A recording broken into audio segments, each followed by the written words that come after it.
Hello everyone आज video को आपण मानक स्वागत। तो पिलाने 3 तारिख दिन आपण मानकर एससीसी कौन कहली ना एससीसी 1 आपण मानकर एग्जाम अच्छी। तो पिलाने तो आपण मानक 3टा टॉपिक अच्छी। गोटे है आपण मानक एनालिटिकल एबिलिटी आ लॉजिकल रीजनिंग आउ देन आपण मानकर अच्छी ऑर्गेनिक फार्मिंग आउ गोटे ट्रांसलेशनल स्किल अच्छी। तो पिलाने देख आम गोटे गोटे धरिकी आम जी सिलेक्शन क्वेश्चन बर्तमान अपलोड कराई आपण मैंने जाकि देखी दिखाँ भलसे आ बाकी जी संभव हो बर्तमान भिडियो अपलोड करुच्ची आपण मैंने भिडियो को देखिए। तो पिलाने देख जहाद्वारा आपण मानकर भी हेल्पफुल हम पिलाने।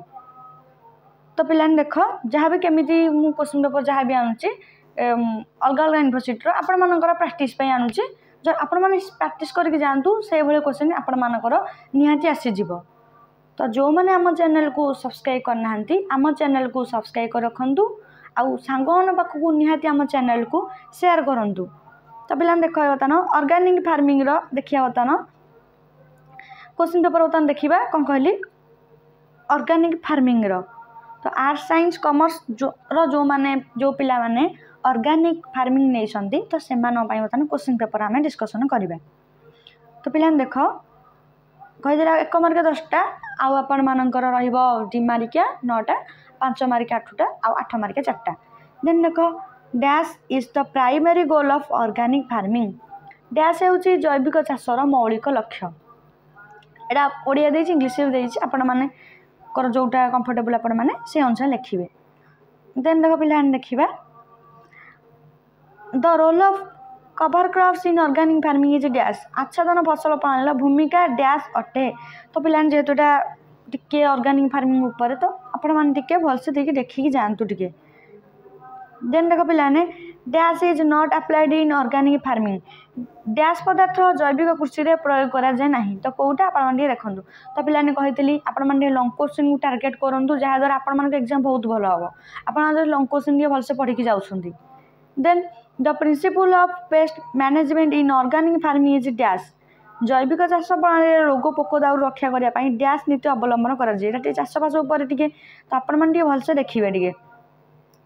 देन देख पिलाने dash increases soil structure and soil fertility by nutrient demands. मृत्तिका संरचना उर्वरता और पोषक तत्व डैश बढ़ाई थे पोषक माने ये 3टा कौन बढ़ाई थे माटीर। Dash an example A green manner crop. Dash फसल सबुज सार प्रयोग एक उदाहरण। तो पिला जदि आप भलसे पढ़ुना 1 मार्क आपण मानू करा भी बहुत प्रोब्लेम हम। तो ये अनुसार आपण मैंने एबेठू ही पढ़ापढ़ी कर दिंतु। Dash is a potential challenges for organic farming. जैविक प्रणाली कृषि मुख्य असुविधा अटे। असुविधा डैश अटे कौटा आपण मैंने लिखे डैश जगह। Dash is the role of international federation of organic agriculture. आंतर्जातिक जैविक कृषि महासंघर भूमिका डैश। तो पिलाने देख तो आपण मानक अधिक जेहेतु ओडिया अच्छी ओडिया पिला टिके अच्छी ओडिया लेखिया पिला तो मुझे ओडिया क्वेश्चन कहीदे। तो आप जैव कृषि पद्धति जैवक्षार मूल उत्स डैश अटे। देन फांद फसल पद्धति डैश व्यवहार करा जाए। फांद फसल पद्धतिटा कौन व्यवहार करा जाए आपण मैंने सेटा को लिखिए। देन पिलाने देख पार्ट 2 रे कही 2 मार्किया क्वेश्चन। तो आपण मानक सब्जेक्टिव क्वेश्चन जो मैंने कमेंट करते सब्जेक्टिव क्वेश्चन आपण मानकर आसीबो नाही। से आमर एनालिटिकल एबिलिटी रीजनिंग हो कि आमर जहाँ भी टॉपिक अच्छी आ 2टा टॉपिक रे आपण मान टोटल सब्जेक्टिव आसीबो नाही। जेमिति आगुरु सब पैटर्न देई आसुंदी एसी इंग्लिश कोर पेपर जेमिति आसुंदी सेमिति आपण मानकर पड़िबो। देन देख पिलाने 50 शब्द रे आंसर लिखिए।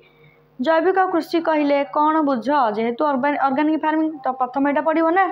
ऑर्गेनिक फार्मिंग कहले कौन बुझ माने जैविक कृषि कहले कौन बुझ तो अनुसार पिलाने आपण मैंने पढ़ापढ़ी करूँ। देन जो मैंने ऑर्गेनिक फार्मिंग बर्तमान सिलेक्शन क्वेश्चन ऑलरेडी प्रोवाइड करा जायछि। तो आपण मैंने जो मैंने देखी ना जाकि वीडियो को आपण मैंने जाकि से वीडियो को आपण मैंने देखु प्ले लिस्ट रे देदेवी तो निहाती देखु पिलाने। पीडीएफ को आपण मैंने टेलीग्राम रे पाइबे। आपण मैंने टिके व्यस्त अच्छे मुझे टेलीग्राम देदेवी आपण मैंने टेलीग्राम जाकि जॉइन हो जातु से। देन माटीर सौरकरण कौन जेहेतु पिलाने ऑर्गेनिक फार्मिंग तो यहाँ तो आपण मैंने से किसी नॉलेज थी जेहेतु +3 पाठ पढ़े आप छोट पिला कि +3 पाठ पढ़े तो निहाती से जिनस आपण मान नॉलेज थी ना तो से बस लिखार अच्छी किसी भी जिनस पाने आपने छाड़ी आसतुनि पेज आप फिलअप करके निहाती आसवे किसी जिन छाड़े देन देख पाने जैविक कृषि उपकारिता वर्णना कर जैविक सार कौन आप जानते पाने मुझे चाहूनी यहाँ समस्ते जानते तो बस टिके जब आप ओभरलुक कर बुझी जाऊँगी घोषिबेनि कहीं पाने बुझी जाऊँगी आपण मैंने निज वार्ड आपण मैंने लिखिपारे सेटा 5 लाइन पढ़ी थे एग्जाम से 15 लाइन हो बाहर जदि आप बुझी थे जिया खत कौन जिया खत कौन मिश्रित कृषि कहले कौन बुझा जाए देन देखा पाने पर्याय कृषि उपकारिता लेख पर्याय कृषि फल कौन कौन उपकार होची आपण मानता मेरिट सक लिखिए पारंपरिक कृषि प्रणाली किपरि पोषक तत्वर परिचालन करा जाए पारंपरिक कृषि प्रणाली केमी आमर होची पोषक तत्व परिचालन करा जाए तो आपण मान टिके देखिए देन पाने 5 मार्क क्वेश्चन को आसवा आम जेकोसी 8टा आपण मैंने आंसर लिखिए जोटा आपण भलसे आसी 2-8टा कृषि वनीकरण कहले कौन वनीकरण कहले कौन हुए देन कौन व्हाट इज एग्रो फॉरेस्ट्री माने कौन देन देख जैविक कृषि उत्पादिता वर्णना कर जैविक कृषि कि उपकारिता रही आपण मैंने वर्णना करेंगे advantages of organic agriculture over conventional agriculture organic pest management important question पिलाने यहाँ तो पिलाने एति क्वेश्चन प्रैक्टिस करके भी जाऊँ जदि कि मुझे क्वेश्चन बर्तमान अपलोड करुच्ची बस आप क्लास देखूँ आपण मन बहुत बेनिफिट हम यहाँ एग्जाम जैविक पद्धति रे फसल को रोग पोक कबल किपर मुक्त रक्षा वर्णना कर पिलाने यहाँ आप कहे दरकार ना आपण मैंने जानते यापर तो बस टे सजेक आपण मानक लिखार अच्छी देन देख पिलाने आम देखा right the national programme for organic production जैविक उत्पादन क्षेत्र में केंद्र सरकार योजना और कार्यक्रम उल्लेख कर कौन कौन रही केंद्र सरकार योजना कार्यक्रम लिखिए आपण पारंपरिक कृषि पद्धति उपर आलोकपात कर पारंपरिक कृषि पद्धति कौन कन्वेंशनल फार्मिंग कौन से आपण मैंने लिखिए तापर जैविक कृषि सामाजिक और अर्थनैतिक प्रभाव वर्णना कर जैविक कृषि कि सामाजिक अर्थनैतिक प्रभाव रही पाने आप मैंने इंपोर्टेंट क्वेश्चन जो अच्छी बस यही सब लंग क्वेश्चन ना तो ये भर आप आसीज भी देन हो पाने वीड मैनेजमेंट शस्य क्षेत्र में अनाबना गचर परिचालन विषय लेख शस्य क्षेत्र में निहाती आपर अनाबना गछ हो गुगुची हारिका कि बालुंगा गछ हारिका आप तो तार केमी परिचालन करेंगे मैनेजमेंट मैनेज करेंगे आप विषय लिखिए मुझे आपने कहूनी आप भलसे जानते या विषय एमती को पिला नहीं जे यही जिनस आपको आसबनी तो यहाँ बास आप निज मन जहाँ लिखार अच्छी पढ़ी थे आउ निज मन जदि भी निज मन आड कर लिखे सजेकी लाइन अनुसार आधुनिक प्रणाली शस्य क्षेत्र जलर परिचालन विषय लिख शस्य क्षेत्र जलर परिचालन आम केमती कौन करुच तो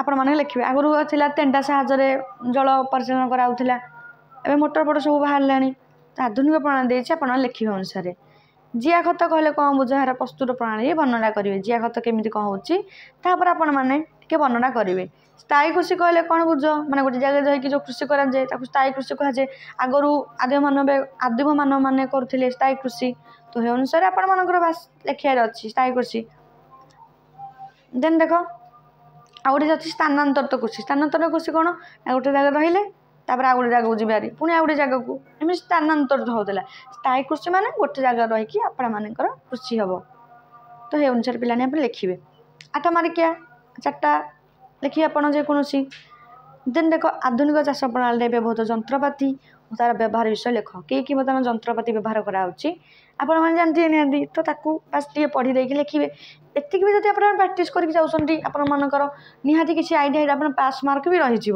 कहीं माने बैक लगाइबा कथा चिंता ही करंतुनी एग्जाम बहुत भल हम पाने यहाँ आपण मानकर अच्छी ऑर्गेनिक फार्मिंग जोटा जो मैंने तो नहीं बहुत बढ़िया पाई आधुनिक चाष पद्धति विषय विस्तृत भाव में वर्णना कर देन देख पिला देखिए आम जैविक कृषि कहले कौन बुझ यार समस्त सुविधा और सुजोग वर्णना कर जैविक कृषि अभिवृद्धि क्षेत्र सरकार अनुदान और प्रोत्साहन विषय आपण मैंने लिखिए ସବୁଜ खत सार प्रस्तुति और उपकारिता बास एटा को आपण जो टिके भी ओभरलू करके बुझी जाउछंदी आपण माने निहाती लिखि पारिबे।